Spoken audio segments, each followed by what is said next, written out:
The proud class of 2016 at Pueblo High, a magnet school, on graduation day, May 26th.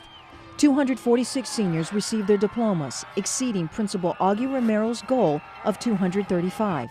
Which represents a 84% graduation rate. Now, a questionable claim. Yolanda Sotelo says 6 of her students should not have walked with the rest of the seniors because they failed her English course.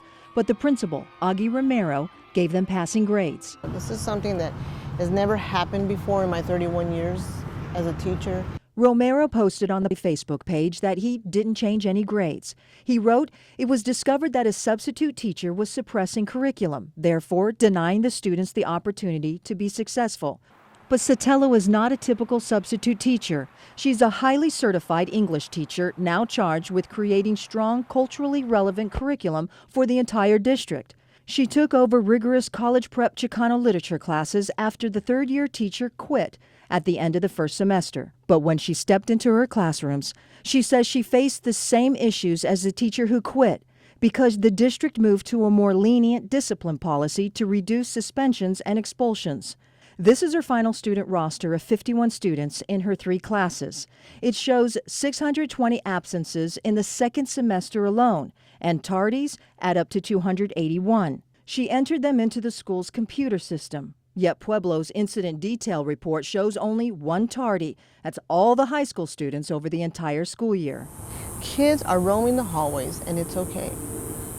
Kids are arriving tardy, 5 to 10 minutes late, and it's okay because nothing happens. And even though I did bring up this issue, with Augie many times, and the young lady who taught before me, nothing was being done. And emails show some of her students fell behind. I assigned them 2 novels. They had to do homework. They had to do they had to write essays. They had to show comprehension on the novels that they read, and some of them just didn't want to do it.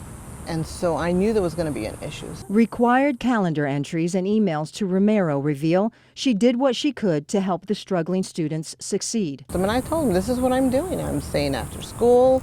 I go looking for them. I've allowed them to make up revised essays. Then a few weeks before the end of the school year, a string of emails show Romero pushed hard to boost graduation rates.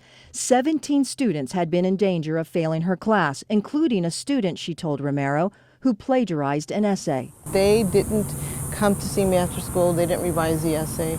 They didn't do a good job on the finals, so that is why they failed the class. And on May the 20th, I was supposed to submit the grades for these 3 senior classes, and that's what I did. She printed a copy of the grade verification and sent Romero an email. 17 students received an F. With less than a week before graduation, pressure from the principal to pass failing students escalated. Sotelo says she had enough and emailed Romero, "If you want to override and change grades, that is your decision." On the day of graduation, I printed out the grades again to see how many kids had their grades changed. You expected that? Yeah. You didn't I knew know that how was going to many. happen. I didn't know how many, but I knew it was going to happen.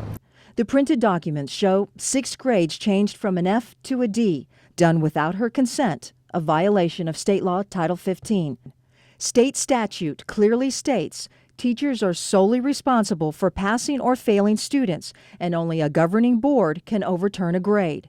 It's also clearly stated in TUSD policy, the authority for assigning grades shall rest with the teacher of the student. After our investigation aired, Superintendent H.T. Sanchez explained to the governing board that Romero consulted his supervisor, Abel Morado, for guidance. Romero was advised the substitute teacher could not deny students grades for being tardy, and the substitute teacher was advised that the students needed to have their work graded and counted. That was it. Beyond this, there is nothing. The principal acted within his authority. But Sotelo argues Romero didn't have the authority because she never suppressed curriculum and never agreed to change the grades. I didn't. Why would I agree to that? And the district never contacted the substitute teacher, Sotelo, to get her side of the story. No administrator spoke to you about this issue? No. Sotelo says she came forward because she fears students will get the wrong message. I've worked with lots of awesome kids, very intelligent kids, kids who had, integrity about their academic career at Pueblo High School. And it just, just changing grades like this when kids didn't bother to do the essays, it just sends a horrible message. We can't allow this to continue anymore.